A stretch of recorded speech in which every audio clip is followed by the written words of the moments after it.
Detroit. I'm not worried, I'll follow reward. You pop my head open like a gun. Pop his head open like a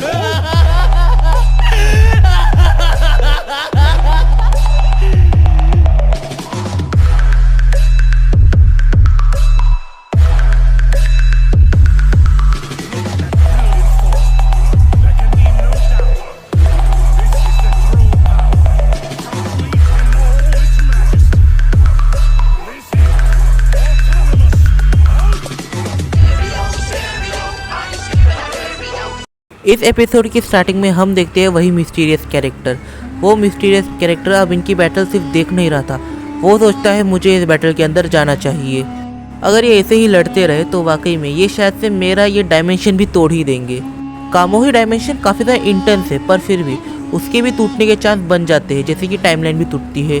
फिर हम देखते हैं कि super Saiyan infinity और super Saiyan 2000 ये दोनों लड़ रहे थे। तभी उनके बीच में वो मिस्टीरियस मैन अपना प्रेजेंस रखता है, उन्हें अपनी एक एक उंगली से रोक देता है। इस मूवमेंट पे देखा जाए तो सुपर सैयन इन्फिनिटी और सुपर सैयन 2000 ये दोनों काफ़ी ज़्यादा हैरान होते हैं, क्योंकि इस मिस्टीरियस मैन ने उन दोनों के ही पंचेस को एक एक उंगली से रोका है। अब वो mysterious character super Saiyan infinity और सुपर सैयन 2000 से कहता है, मैं जानता हूँ तुम लोग किस वजह से लड़ रहे हो, पर लड़ने की कोई भी बात नहीं है। तुम चाहो तो मैं ये सब ठीक कर सकता हूँ, अगर तुम चाहो तो, वरना तुम दोनों लड़ सकते हो। एम्परर उस मिस्टीरियस मैन की बात सुन के काफ़ी ज़्यादा हैरान होता है। वो कहता है तुम ये सब जानते हो और तुम उसे ठीक कर सकते हो। सॉरी मैंने आपको तुम करके बात की, मुझे इसके लिए माफ़ कर दीजिए। क्या आप मेरी वाइफ को रिवाइव कर सकते हो? डार्क जिन इन्फिनिटी को अपने मन में सोच रहा है। अच्छा, तो ये फीमेल सैयन को रिवाइव कर सकता है, ये काफ़ी अच्छी बात है। जब वो रिवाइव होकर आएगी तब मैं उसे माफ़ी मांगूंगा। मैं जानता हूँ वो मुझे माफ़ बिल्कुल नहीं करेगी, क्योंकि मैंने गुनाह इतना बड़ा किया है। मैंने उसकी जान ले ली और वो भी अपनी हड़बड़ी में आके। वो मिस्टीरियस कैरेक्टर गोकू से कहता है तुम्हें ऐसी कोई भी बात नहीं करनी चाहिए, क्योंकि तुम्हारी बहन तुम्हें माफ़ कर ही देगी, क्योंकि वो तुम्हारी बड़ी बहन है और तुम उसके छोटे भाई हो। पर तुमने कुछ ज़्यादा ही बड़ी गड़बड़ कर दी है। तुम्हें फीमेल सैयन के साथ साथ एम्परर से भी माफ़ी मांगनी चाहिए और साथ में स्कार से भी। और कुछ सेकंड्स के अंदर ही वो मिस्टीरियस कैरेक्टर फीमेल सैयन को रिवाइव कर देता है। एम्परर फीमेल सैयन को देखते ही रोने लग जाता है। एम्परर कहता है मैंने तुम्हें काफ़ी ज़्यादा मिस किया, अब मुझे छोड़ के कहीं मत जाना। एम्परर जोर से फीमेल सैयन को हक करता है, और जब वो उसे हक करता है उसकी आंखों से आंसू काफ़ी तेज़ी से निकल रहे थे और फीमेल सैयन भी रो रही थी। फीमेल सैयन कहती है कि मैं तुम दोनों को काफ़ी टाइम से सेंस कर पा रही थी और तुम लोग एक दूसरे से शायद लड़ रहे थे। प्लीज़ ऐसा लड़ना बंद करो, मैं नहीं चाहती कि तुम दोनों लड़ो। फिर फीमेल सैयन एम्परर से पूछती है क्या तुमने स्कार को घर में वापस ले लिया, क्योंकि हमने स्कार को काफ़ी टाइम पहले घर से निकाल दिया था।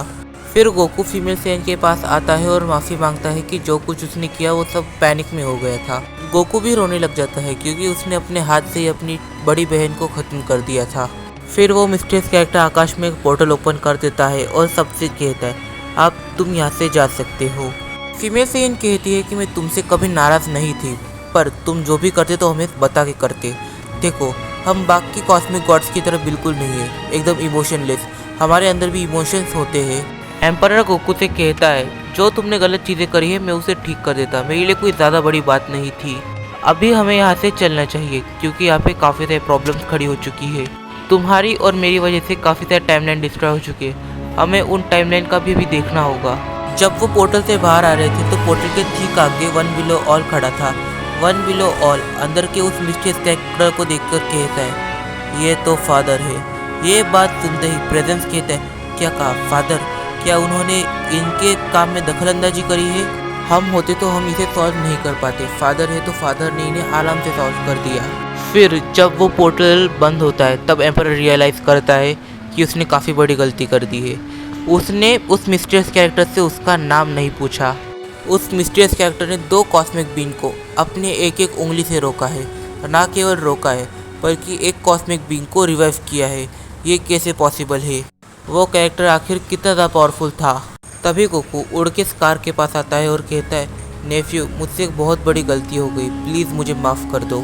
तुम्हारे मॉम डैड ने मुझे माफ़ कर दिया है, पर मैं जानना चाहता हूँ कि तुम मेरे बारे में क्या सोचते हो। स्कार कहता है कि मैं आपको माफ़ कर रहा हूँ, पर आगे से प्लीज़ ध्यान रखिएगा ऐसा कुछ भी मत कीजिए जिससे मेरे मॉम डैड को हर्ट हो। स्कार के ऐसा कहते ही फीमेल सेन जोर से आती है और स्कार को हक कर देती है। स्कार की आंखों में भी आंसू आ गए। स्कार भी जोर जोर से रोने लग जाता है। सारे लोग ये देखकर हैरान हो जाते हैं क्योंकि इसने थोड़ी देर पहले वन बिलो ऑल हक की पूरी वाट ला के रख दी थी। फिर हम देखते हैं एक अननोन टाइमलाइन। सुबह हो रही है, बुल्मा का घर है, सारी तरह हरियाली है और घर के अंदर है ड्रिप गोकू की ड्रिप जैकेट। यहाँ पर एक छोटा सा सवाल निकल के आता है, क्या वो mysterious character one above all और प्रेजेंस इन सबसे पावरफुल है? तो गाइस, सुपर सैयन इन्फिनिटी की स्टोरी यहीं पे खत्म होती है। आपको ये सीरीज कैसी लगी मुझे कमेंट बॉक्स में ज़रूर से बताना।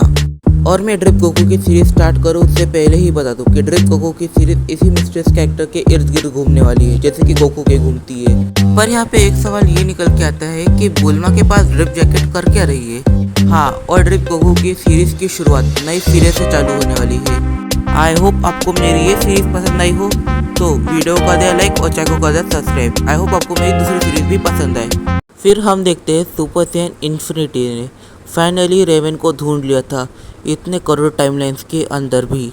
सुपर सैयन इन्फिनिटी अपने प्यार का कन्फेशन करता है और कहता है, मैं तुमसे काफ़ी ज़्यादा प्यार करता हूँ, क्या तुम मुझसे शादी करोगी? रेवन हाँ में जवाब देती है और तब से रेवन और सुपर सैयन इन्फिनिटी ये दोनों हस्बैंड वाइफ है और अभी वो डार्क डायमेंशन के हेल्प पर रूल कर रहे हैं।